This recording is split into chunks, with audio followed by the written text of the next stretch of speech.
Welcome back to the Win with Dice podcast, a podcast featuring members of the Win with Dice team. I'm Calvin, and I'm joined here by Ramon. Hey guys, on the Win with Dice podcast, we like to talk about tabletop RPGs. And this week, actually, we're talking about Panic at the Dojo by Liber Gothica Games and written by Vel Mini. It's pretty cool. But yeah, if it's your first time listening to the Win with Dice podcast, hey, thank you for checking it out.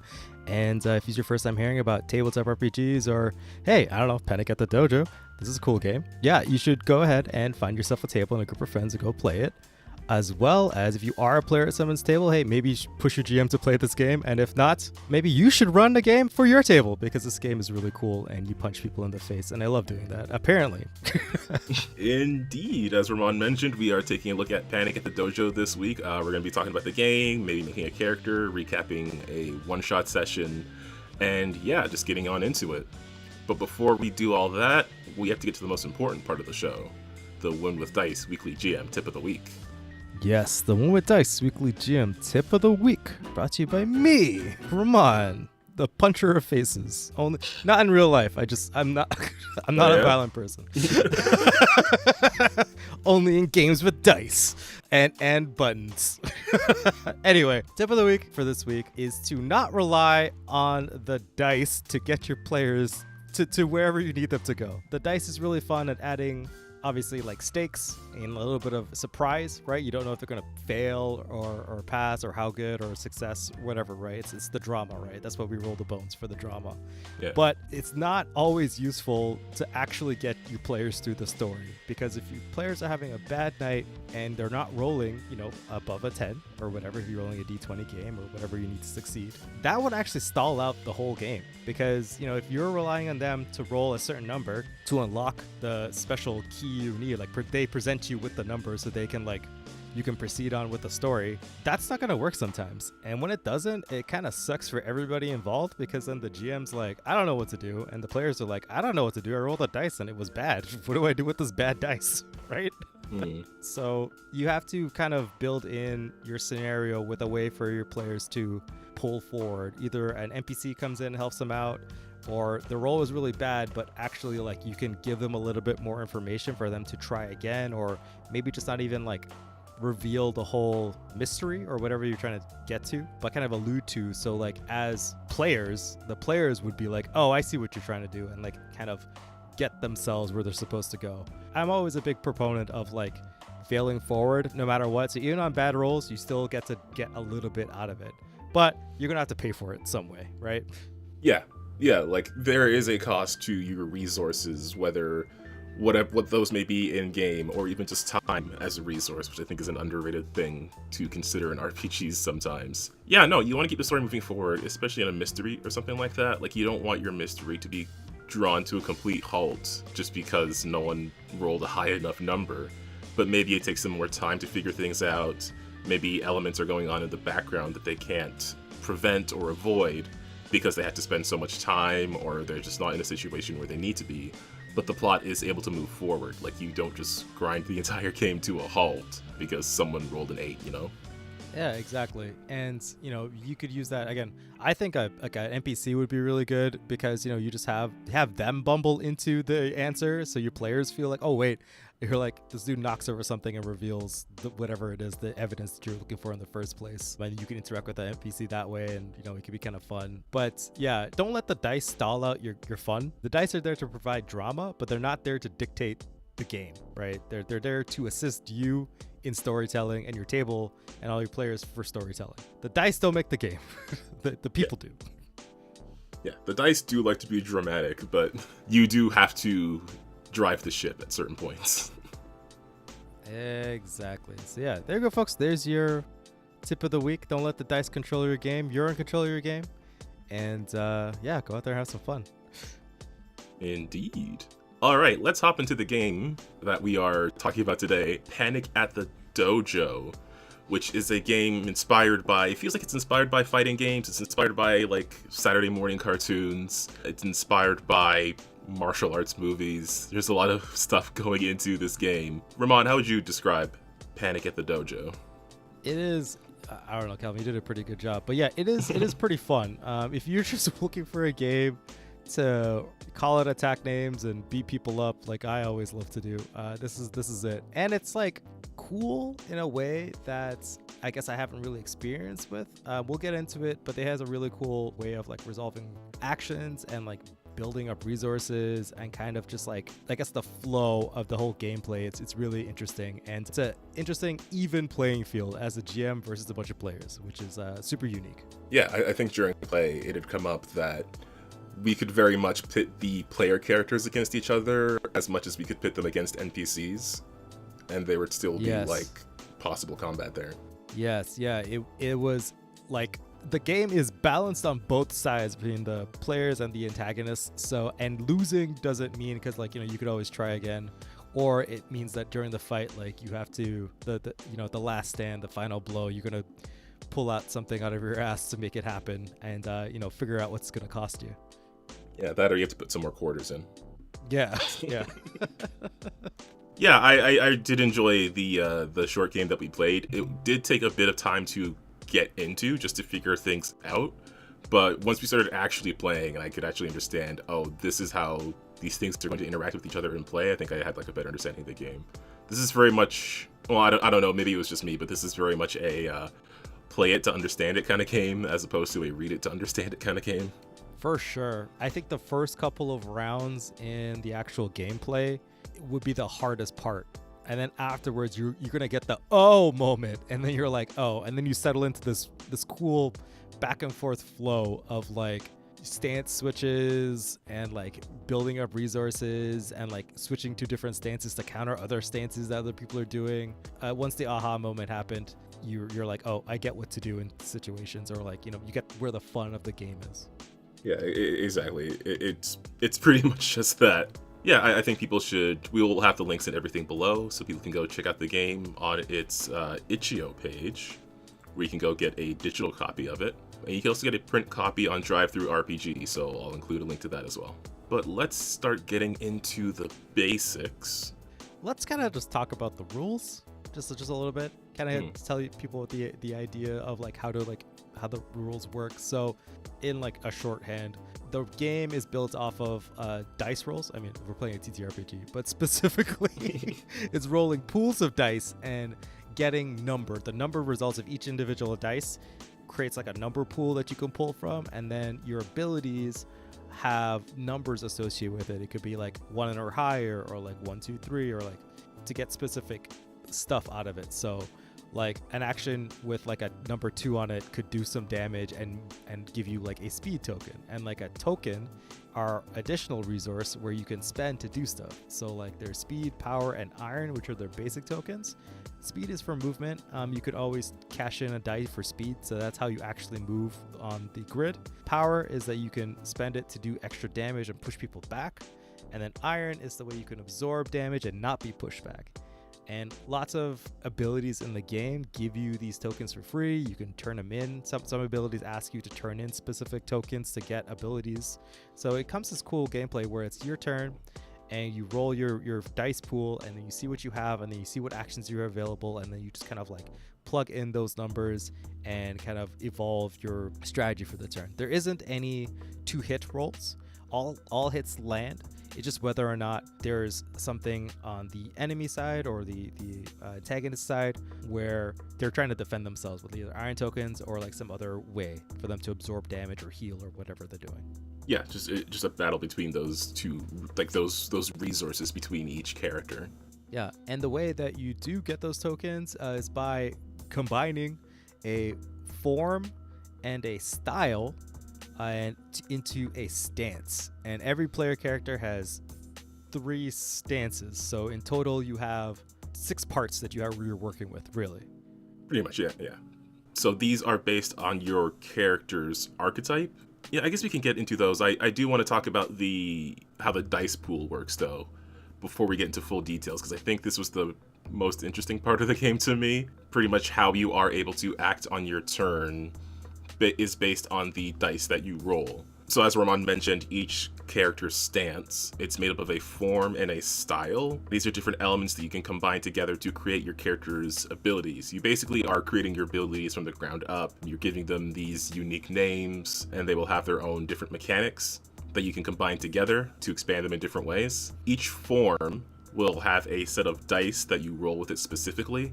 So one might say, oh, you roll 2 10-sided die and 1 4-sided die. One might be like 3 6-sided die or whatever. And the results you get, those different numbers, are what you spend to do your different abilities. So like as mentioned, you can spend a certain number of them on speed tokens so that you can move. Some of them you can spend on abilities, and these abilities will have different number values saying how much you have to have on a die to use them. So if something has a 3 next to it, you have to have a die that has at least 3 as its value in your dice pool. Yeah, so for example, in the 1-2 form, it gives you 2d6 and 2d4s. Also, it has like some passive abilities where like after you deal damage to an enemy with an action, you hit them for 1 additional damage. And then it has a 1+ where you can put any die that your number you rolled into it to teleport 2 spaces, or you can put any 4+ that you roll to deal 1 damage up to 3 enemies within range. And range is dictated by the style you are in, which is pretty cool. So like you could have different styles, and each style has a different range. So it's like you know, maybe pulling out your blaster gun or something like that, or you just charging up electricity, and all of a sudden you're in your lightning shooty stance, right? You shoot lightning all over the place. But yeah, I also, the cool part about this game, which I guess the book, the way it's written, I wish more books did this. Like they put under each form or style like some ideas about how to mesh them, right? So, and like how each ability works and how they could work together. They give you ideas of like, oh, you can do like 1-2 style and add it to like an angel or a punk archetype. So to be like, you know, pretty aggressive or whatever. It gives you tips about how to like use teleport properly or anything like that. So it's just kind of like I guess there's a bunch of word count in the book being used to just giving you the ease of just playing the game. Like the author already figured out how to put some of these together. So it's just like, here you go. You could just start. Like just do what the book says and it'll work. Yeah, it does just make things a lot easier for onboarding, because like when I was making my character, I could just reference these things, and like in fact the book would give you these examples of things that would styles and forms that could combine together to different stances. And that's kind of what I was working off of. I just had a vague idea of what sort of character I wanted to play. And then it would give me examples of like, here's different things that these can do, and I was like, that sounds neato, so let me write that down. And then as I'm playing, I have a better understanding of like what it actually means. Yeah, you don't have to like go online or watch a video about like how to get like, oh, these cool builds or whatever. It's like, it's right here. The cool builds are here. It's right here. Like yeah, I think it definitely ends up having to explain things multiple times because it's explaining them in different areas, but it's still really useful, I think. Like it feels like the book is like, as this book was written, it feels like it's taking into consideration that any page, it could be someone's first time reading the game, right? So exactly, yeah. You want to set them up to understand the game as best as possible. Yeah. Okay. So let's jump into what an archetype is, and that's like the second part of the stance is the styles, where you get your styles from. So there's a bunch of, they're grouped into like different archetypes. And the way that it kind of works is that you can make different kinds of characters, and in each archetype, I guess you can choose styles from any archetype that you have, but depending on like how spread out you are, that's what kind of ability you get from that archetype. So for instance, I'm going to take the cyborg one. So there's a fuse character, a focus character, and a frantic character. So sorry, a focus character is where you take all your styles from the cyborg archetype, and then a fuse cyborg is where you take 2 from the styles from the cyborg archetype and 1 from anything else, and frantic is any 3 styles that you can choose from, but you're choosing to keep the frantic archetype. Yeah, and then again, like this information is given to you as you are creating your character. Like there's a separate page that explains like focused, fused, and frantic when it comes to making character decisions. And like Rowan is saying, it's just basically how much you focus down on one archetype versus many. Yeah, and the archetype abilities, like if you're a frantic hero, you get the archetype abilities from all the archetypes, the styles you choose from. But every turn, you have to switch styles. You can't stay in the same style. Which makes sense for a character that is just a bunch of different things. Yeah, exactly. But so for a Fuse Cyborg, you start your turn, you get 4 basic tokens of your choice, it's really strong actually. 4 basic tokens could do a lot for you. It gives you a lot of flexibility between speed, power, and iron. Fused, you start your turn with 2 of your choice. And Frantic, you start your turn, you gain 4 basic tokens of your choice. That's pretty cool, actually. Oh, it's so interesting that the cyborg at the Frantic Cyborg is like actually it's just as good as the Focus Cyborg. Yes, but then like you don't get that every turn, right? Because you have to keep switching it up. Exactly, you do. Yeah, that's just probably what it is, where you just activate all of your parts. But yeah, so taking a look at one of the styles, there's Incinerator style, where you shoot fire out of your parts. It does have a range of 1 to 3, so if we get to 1-2 stance, and 1-2 stance had said like you could do attack 3 enemies or 1 damage to 3 enemies within range. Well, this is your range. It's between 1 to 3. And you get an ability, so when you spend a power tokens to boost the damage a hit deals, give 1 burning token to the target that's hit. And then for 2 power tokens, that's the cost of its action, you can use Flamethrower, which is like an attack. You choose an enemy within range, they take 1 damage, gain 1 burning token, and are pushed 1 space. So you can see it put it together. So you have like a Incinerator style, put it together with a 1-2 stance.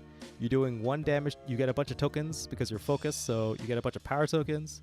And when you attack, you deal 1 damage to a bunch of like 3 people. You spend power tokens, and that does 2 damage to all of them.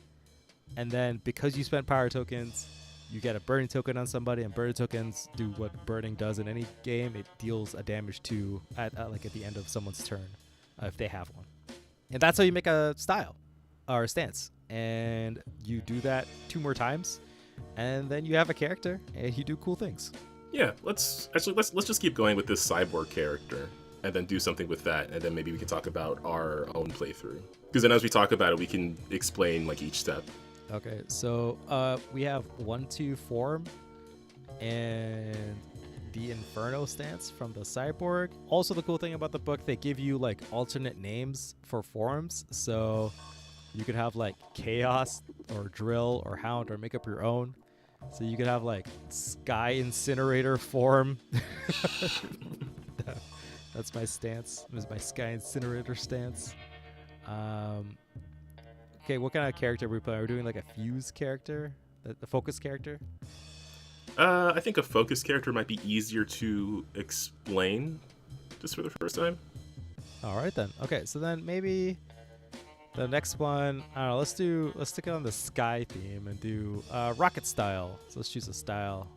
Rocket style is like after you push someone, you may teleport to any space adjacent to them, which is pretty cool.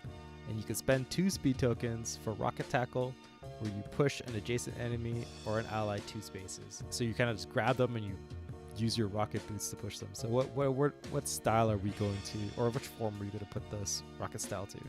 Ooh, I'd like if there was a form that also did pushing. There's wild form. So wild form, you get a D10 and 2D6. At the start of your turn, for each of these, that's true, you add a D6 to your action dice. Your current HP bar is half or less, so you take some damage. Someone on your team is taken out, which sucks, and you're holding a non-basic token. And then for 2 basic tokens, for an action you get Fury. You deal 1 damage to an enemy in range, and at the end of your turn, you push that enemy 1 space. Fury can be used only 3 times per turn. So I mean, if you are in the rocket style, and because you're a focused cyborg, you get 4 basic tokens off the bat, so you can use Fury just without spending any of the dice rolled. Yeah, you can just basically use Fury a couple of times per turn. Yeah, and you can call it the Beast Rocket form, where you're just blasting away and howling. Oh well, we're doing a sky theme, right? So we can call it the Storm Rocket. Oh yeah, my storm rocket stance. Okay, for the cyborg, for the last stance, maybe Siphon style. At the end of your turn, you choose a token you hold. either replace it with a power token or gain another copy of it. That's pretty cool. So 2 plus or 6 plus power converter. Target a single token held by you or someone within range. Choose one or both. You steal the target's tokens from them and replace them with the targeted tokens with power tokens, or choose the effect that applies to every token that would hold of the target's type. So yeah, this could be like a support style where like you can target your allies' tokens and change them into like iron tokens or something like that, or swap them out for power tokens to really boost them up for the next turn. Or you can steal someone's defensive tokens and turn them into power tokens and then wail on them. That's a good call, actually. I was just thinking of like just farming power tokens. I mean, you could do that too. You could farm power tokens. There are things called control tokens or challenge tokens, actually. So challenge tokens are like the person who has a challenge token only hold one of them, but then they have to target the person who challenged them in any of their attacks. But you can, if you're one of your opponents is trying to go to one of your allies, you could just power convert them and turn them, they take off that token. Or weakness tokens are a thing where they reduce your damage, as well as control tokens. Control tokens are a way of like negating damage and like redirecting attacks and stuff like that. So you can, like, if someone's using the ability to get a bunch of control tokens, you could just be like, actually they're a bunch of power tokens, you suck and take this punch. Like, yeah, like that person could probably then use those power tokens in their attacks, but they certainly can't use them to defend themselves against your attacks. So best offense also, is a good offense. And you get to steal those power tokens or control tokens or whatever it is. You get to take it and use it for your own. So especially if someone's trying to build up a bunch of tokens for like a really impressive turn, you can just be like, actually, no. Like we said before, like the book does recommend ways to combine this with certain forms. Why don't we do like, I don't know, vigilance form? Okay, let's do that one. So at the start of your turn, either heal or discard one token you hold, and at the end of your turn, choose an enemy within range and give them one weakness token. And then you have 1 to 4, bow down, give one weakness token to an enemy within range, and then a 4 plus you give them 2 instead. Stand strong, you heal yourself or an ally you can see. 4 plus you heal yourself or a different ally you can see. So yeah, you get to do it twice. And yeah, so I mean, you can combine that, so you can have a supportive role. You can have like so we have like a supportive stance and a stance where you do a bunch of cool attacks, a stance that gives you some cool mobility and you're able to like move around enemies. So, and then you switch between those. Okay, I was leaning towards something that would just like, sort of use those power tokens, but I do like the idea of giving yourself a support ability, because if you're gonna have like those 3 different stances, it'd be cool to have one that's just like there to help others, because you are working as a team if you are doing team combat. Exactly. And you can pull your enemy's tokens off of them, like steal them, or you convert the tokens that your allies have, like weakness tokens, to power tokens. And then your next turn, because because you stole a bunch of tokens, or like maybe you stole a bunch of power tokens off the enemy, those don't go away between rounds. The only tokens that get disappeared between rounds is speed tokens if you don't use them, but like you keep your power tokens, keep your iron tokens, so you can build up a bunch of tokens in this stance, and then switch into the fire stance that we created, and then just blast the crap out of enemies with a bunch of 1-2 punches and extra power tokens that you took from somebody else. So that's kind of the idea of like the ebb and flow of combat, where like you're always constantly switching stances and like trying to get one up on somebody else, and you're kind of flowing in between like different forms to get different advantages, or that, and like that's like your game plan. Oh, does the vigilance form, it says heal or discard a token. It doesn't spend the tokens though, right? No, it doesn't spend the tokens, but like you either heal or discard a token. You hold. But like you get 3 of them from being a cyborg. That's true. Okay, I guess. 4 of them. Okay, yeah. Right? So So you're basically just like, you can keep your vigilance going when you activate it without losing any important tokens, and then you can just apply weakness tokens without worrying about the cost. Yeah, and like you could always just get a bunch of, like, you're probably going to keep tokens going into the next one, and if you have a bunch of like iron tokens for no reason that you stored up, you can just toss one. Why would anyone do that, Ramon? That doesn't sound familiar at all. Oh man. But yeah, this game's cool with this like the core thing, and like enemies function the same way. So you could even build, there's rules in the game for like enemy specific forms and stuff like that, but you could also just use the forms and styles from the player's choices and it'll still function the same way and you'll still have the same fun. Like you could take any player character and turn them into a villain and they have the same moves, right? Yeah, I hadn't seen much from the like with regards to NPCs or much from the GM side. Yeah, so from the like the GM side, it's like they basically are like you get 3 options of like NPCs. So you have like your boss, which has like basically a player. You have warriors, which are a player, but they only get 1 stance, and stooges, where they're a bunch of like NPCs. They get 1 stance, but they all share HP, and they only take 1 action. Oh, that's okay. That makes sense. During the playtest, I didn't want to be overwhelmed with trying to figure out a bunch of stuff, so I played as a boss versus a bunch of player characters. I had a little bit of a storyline where the players were at, I guess we decided it was a Waffle House. They didn't know each other, but they were at a Waffle House, and then a robot busted into the Waffle House and was like, you have been selected to be tested to see if you're worthy enough to fight in the Grand World Tournament. And the robot was there to assess their combat readiness. And so they all got called out, and then the fight started. And then that was pretty fun to have a fight in a Waffle House, I guess. It was appropriate. Yeah, we did get bonked around a lot. Yeah, that place is not the same. The place is not the same. No. Yeah, I mean, that feels appropriate people, for a fighting stage.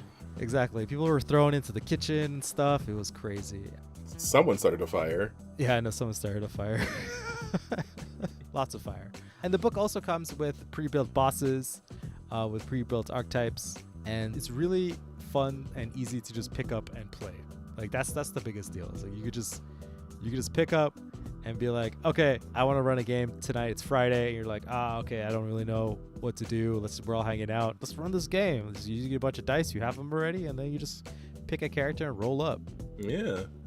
We did, as far as character building goes, we do have the build and the skills as well, because we just covered the stances, I just realized, because we did get distracted by NPCs. We can circle back to those. But... Yeah, for sure. So builds are just kind of like, it gives a little bit more of who the character is, or like a little bit more flavor, but with a little bit more mechanics as well. So like if you're an agile build, you dodge every blow incoming your way. You see it coming as it passes by until you get taken out by a big hit. So basically it's like it also describes like how you take damage, right? Like kind of giving that narrative flavor, and gives you like a small bonus. So at the start of your turn, you get 2 speed tokens. Bumbling, for instance, you avoid hits with the narrowest margins right up until the last hit makes you drop, every hit point. You know what I mean? Like you just kind of run out of luck. But at the end of your turn, if you took damage, you can move 1 space because you get smacked. But like you're like, oh, but I get actually fall into the right position where I can counterattack you. Yeah, like they add that little bit of extra personality. Yeah, I was thinking that the bumbling build is kind of like Jackie Chan.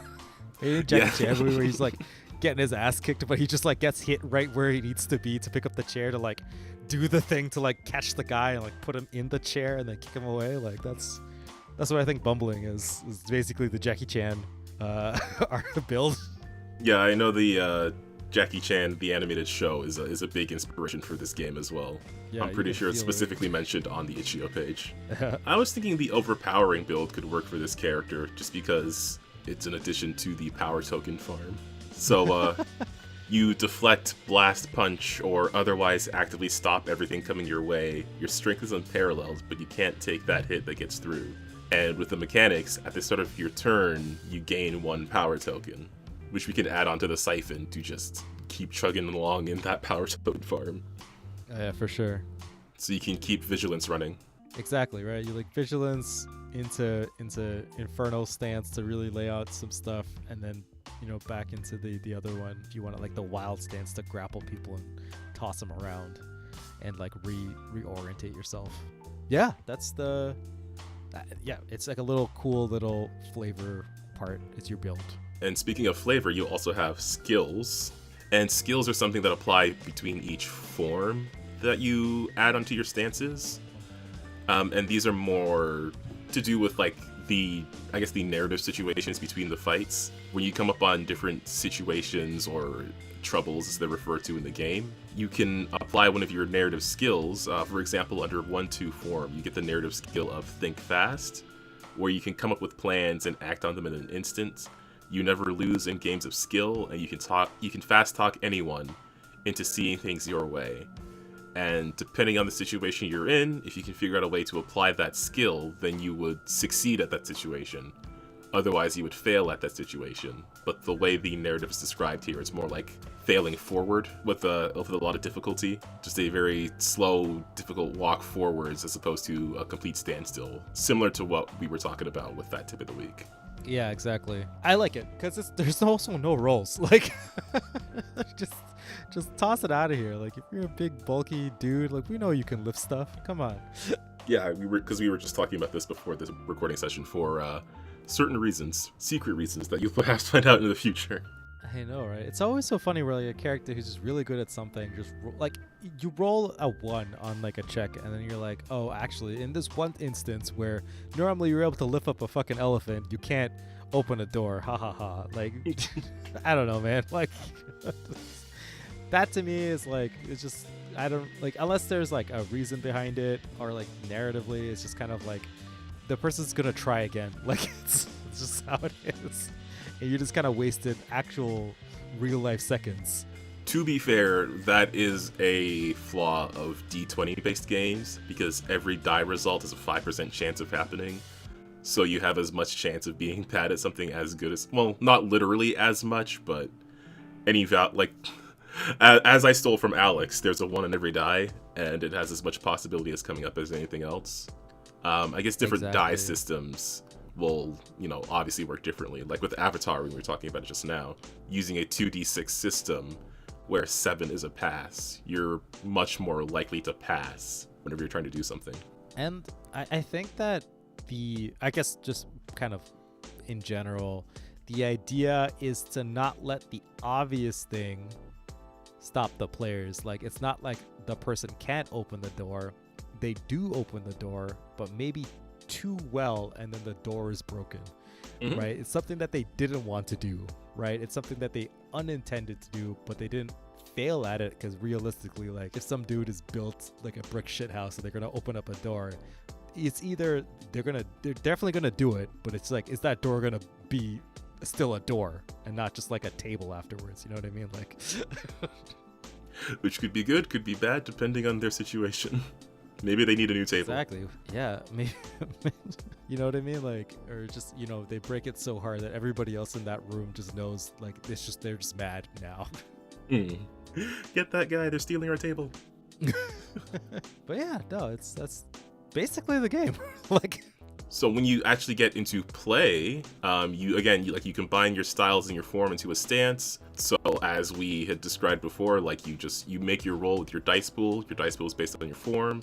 It gives you the numbers you're able to use. You apply those numbers to your actions, and yeah, you strategize, like, what actions can you do in that turn and how best to use those points, or how best to use those numbers, as the book refers to them. Yeah, and I feel like this, because it's so unique and there's so many different things that this game is pulling from, you can really like kind of map this out onto anything a little bit, right? Like, there are specific stuff, but even like the idea of like the cyborg doesn't have to be specifically a cyborg. You can reflavor anything in this game. It's even baked into the rules that like they're just kind of themed, and you can rename stuff or change stuff around. So instead of it being cyborg, maybe it's like the wizard style or something like that, or wizard archetype, because you're getting a bunch of power. You can make it fit whatever character or idea that you have. Yeah, the cyborg style is less like cyborg style, it's more like the balance style, like, or yeah, archetype. Actually, speaking of the archetypes, well, I feel like people who are reading the book will notice this, but it does give you like a complexity list, or a reference list with how complex each archetype is. Again, this book feels like a lot of thought was put into, what if this is someone's first time reading this book? And it has guidance for that, as opposed to just being a reference book that you have to flip through.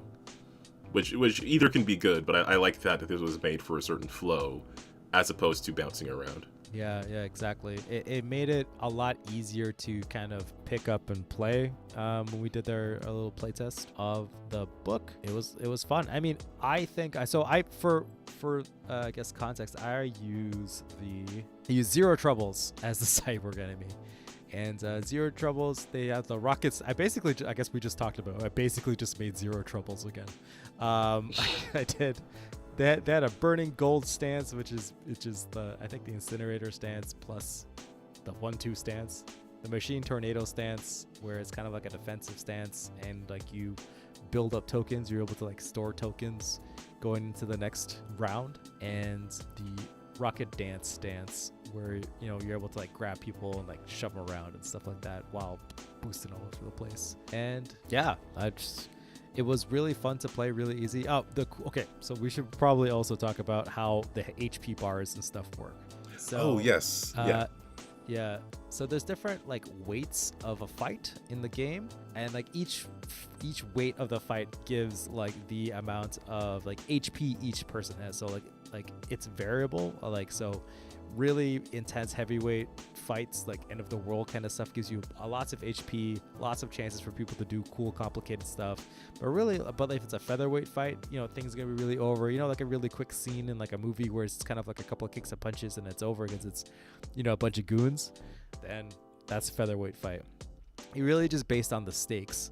And because everything is even, whichever side of the fight has the least amount of people on the board, they get an extra turn and an extra HP bar. So when I was fighting the players, there was 4 players versus my one boss. So that boss got 4 turns and had 4 HP bars.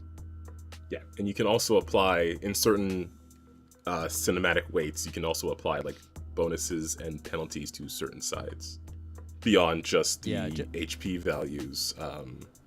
So we had I believe it was a lightweight or middleweight fight.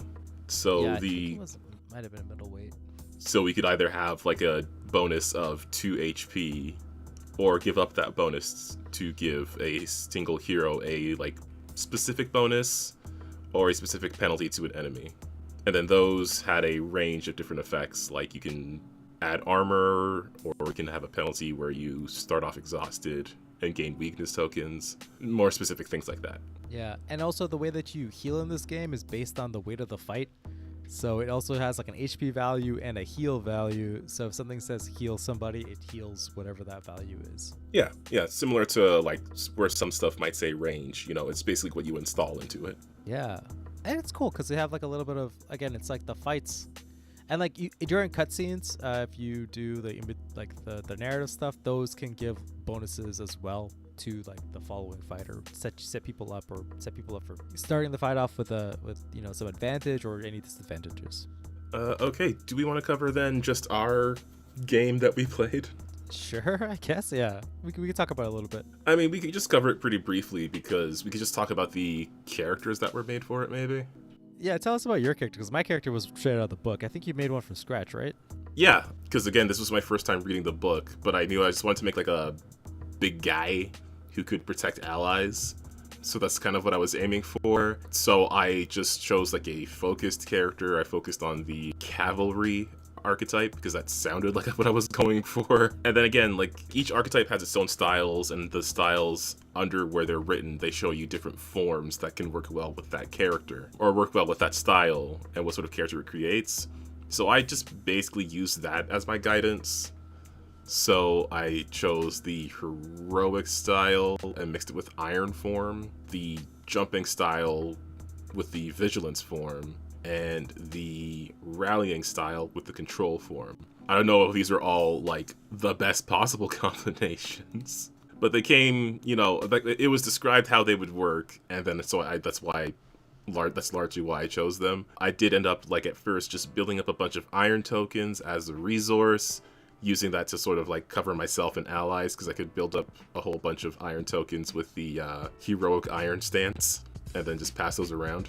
Yeah, you also like gave out a lot of challenge tokens. I don't know if it's from the archetype, but like the basic actions you can take, you can give up a die to challenge somebody. So you challenged my robot a whole bunch.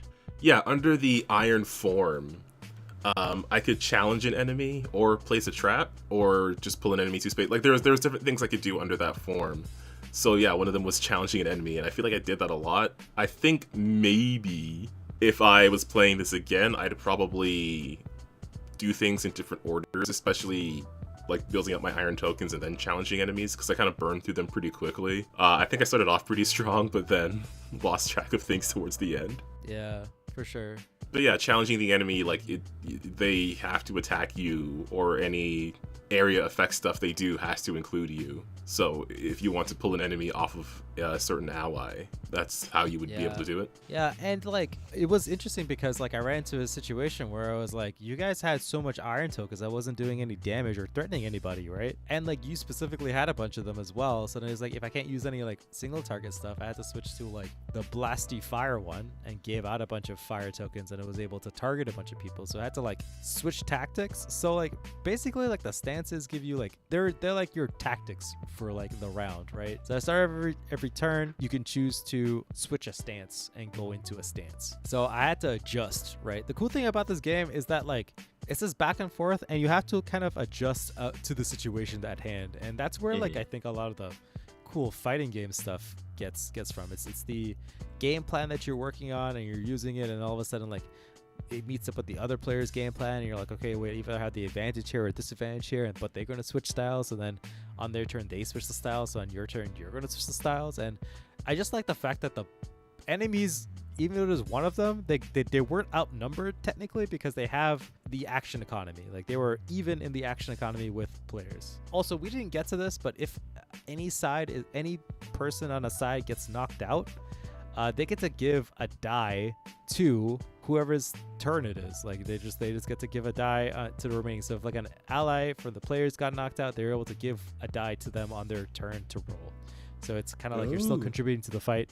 You're just kind of like knocked out in the corner. Like on the knocked out character's turn? Yeah. Okay. So. That's cool. More games need that.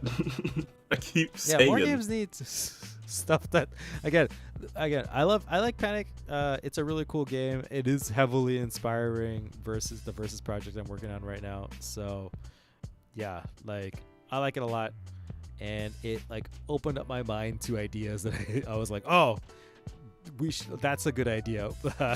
We should. I don't know why I didn't think of that myself, like that kind of thing. Yeah, I do really like the dice mechanics in this system. I think that's kind of my favorite thing so far. Just being able to choose what dice you roll, and then how do you spend that resource that you come up with immediately each turn. Like there's cool stuff to it. I think building your own moves basically is cool, but I don't know, just something about that particular dice setup I think was really interesting to me. Yeah, for sure. Ramon, any other final thoughts on the game itself? This game is very, very easy to pick up and play.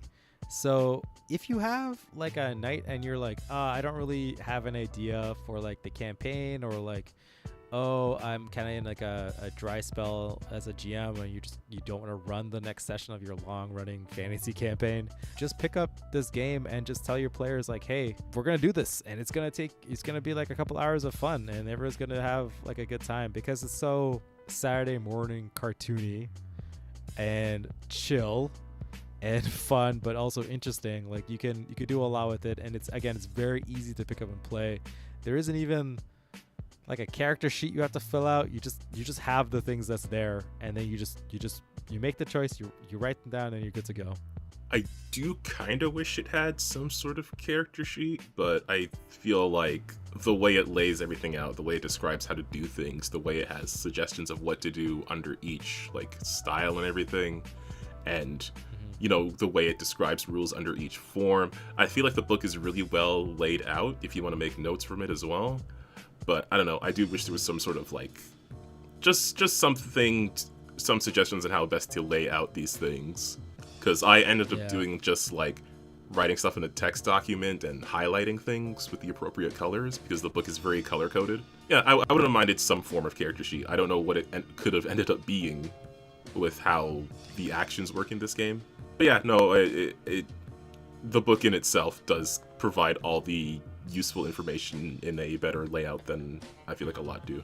Yeah, and a suggestion is to just open up a Word document and just take screenshots of the book, like because they're all kind of put together in like get that color coded fashion, and just like take the snippets of the forms and the styles that you have and the rules and just put them on the page and just put like a header being like, this is this form.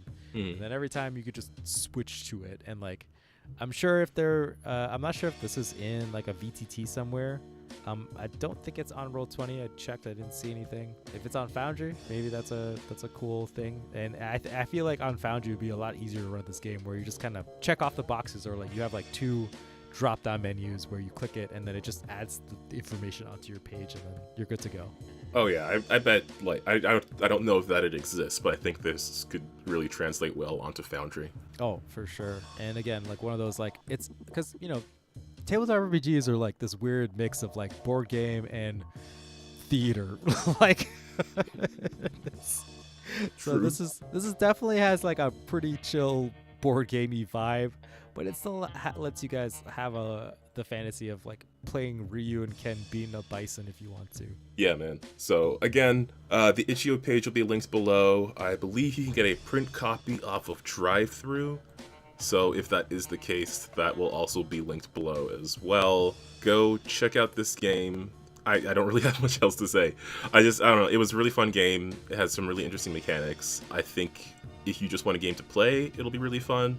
If you want to study other game mechanics and just try to branch out, it'll be interesting in that way as well. This conversation came up briefly last time with Avatar. Just absorbing different mechanics from different games and just blending them together. I feel like you can find different ways to have fun, even in the games that you play regularly. Yeah, for sure. And it'll make that game a little bit more special for the people at the table that you're running for. All right, sounds like that's gonna do it for this week. Thanks a ton, everybody out there, for hanging out, listening to the episode, whether on YouTube, Spotify, or however you do. If you are on YouTube, please, like, subscribe, all that YouTube stuff you know how to do. If you're on Spotify or anything else, just please give us a cool rating so people know that this is a fun show. Additionally, on YouTube, we have weekly gaming streams, just trying to get those back on schedule. So going to have an extra night in the weeks because I wanted to play Spider-Man as well. So yeah, there's going to be a bunch of gaming streams going on. And going to be finishing The Evil Within, I think, in the next couple of weeks. And then starting The Evil Within 2, and then playing Fallout. Because I want Fallout to be like the main gaming stream this year. Additionally, linked below is a bunch of Lancer writers and creators. So if you're into the Lancer Mech RPG, go ahead and check all their incredible work out. All of them who are people who we've talked to on the show, and they've got a bunch of cool stuff. In fact, I do want to shout out the new Lancer book that just came out the other day, Shadow of the Wolf. Yeah, that just came out like a day or two ago on the day of recording. So I just wanted to mention that as well because it looks very cool. Yeah, it's set in like a combat school in the Karakin Baronies. You play, noble house people and fighting noble house dickheads, and doing that kind of fun. You're in a war school. I mean, I don't want to say that I was immediately thinking of Witch from Mercury, but I was immediately thinking of Witch from Mercury. I am not surprised because it is basically Witch from Mercury. I took that. We'll probably dive in that book soon and check that out after we get a few reads of it. But yeah, I'm excited for that. I always like new Lancer content. That game keeps getting cooler and cooler. It's like a good and bad thing that there's so much cool Lancer content, because it means that you want to use it all, but you can't because you're only one person. Simply not enough time. So, yeah. It's simply not enough time. Like, there's only so much time that you can game. But yeah, I don't know. Is there anybody else you want to shout out? Untold Stories Project, where I'm gonna be at a couple times a week now because I guess I'm streaming all the time because Freedom League Dark is back to wrap up the arc of the multiverse of the Master Mage. But additionally, I'm also on the City of Destiny stream on Tuesdays now. So I'm playing a magic spider character who is not inspired by any other spider-based superhero. In fact, I've never heard of such a thing. Yeah, what is a spider? Never heard of it. But yeah, definitely check out those 2 streams. Check out that whole channel. And also, again, I want to shout out Vault Companions, where we recently had, a Mass Effect RPG stream. I believe they're all up on YouTube at this point, so if you want to check them out, the episodes are pretty short, but it's like a lot of fun stuff compacted into short sessions. So yeah, go ahead and check that out as well. Oh, and let us not forget the Project Versus playtest, which should be linked below and is also available on our website. I was gonna say, if you forgot, I'd be so sad. No, I think I've been linking it in each episode since we first talked about it. So yeah, go check it out on the website. Go check out the link below. If you have any questions, comments, or anything, put them in the YouTube comments, put them on our website. Reach out to us any way you can. Mm-hmm. Lastly, because I did just remember something, I swear we'll go. This is a long goodbye. Last week we did put a question out for what era of the Avatar universe we want to set our character in when we have Mitchell back next week to make a character in that game. So yeah, any particular suggestions you may have for that, you still have some time to squeeze those in. And now I think we're done. I don't know. Is there anything else that I forgot at this point? I don't know. The list of the outro keeps getting longer and longer, which is a good thing because we love people and we like all the things that we talk about. But I feel really bad for putting it at the end of the show, so maybe we should put it somewhere in the middle or something like that next time. We'll maybe try it out in a couple episodes, see if people like it. I mean, that's going to require us to structure the show before we start it. I know, which is not the brand. But yeah, not at all. Thanks for listening, folks. All right. Well, for all of our martial art fighting, face punching, sword swinging, explosion doing, attack shouting GMs and players out there, just remember to keep on winning with dice, and we'll see you next time. Bye, guys.